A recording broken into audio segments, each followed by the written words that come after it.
low kick a to mi nestačí. Jo? Náš styl je kombinační styl. Jo? Stavíme na hodně kombinacích. Jo? Je potřeba takhle se učit neustále pracovat.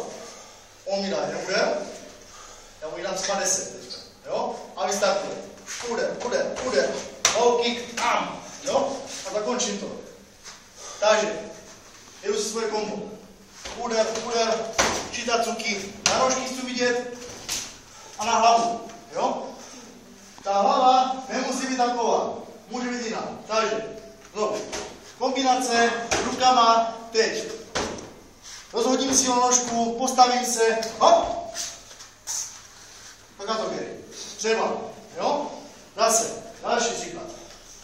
Dám si svoje kombo, úder, low kick, půjdeme vaši. Cokoliv, jak to umím, jo? Jak se budu daleko. Takže, ten, kdo je na začátku, tak stačí jediný, jo? Stačí jenom low kick, anebo, jestli to zvládnu, low kick na hlavu, nebo ale na to mi stačí, jo? Kdo už trošku dál, tak zkouší jiné věci. Low kick, izavěry, jo? Low kick, uraušil,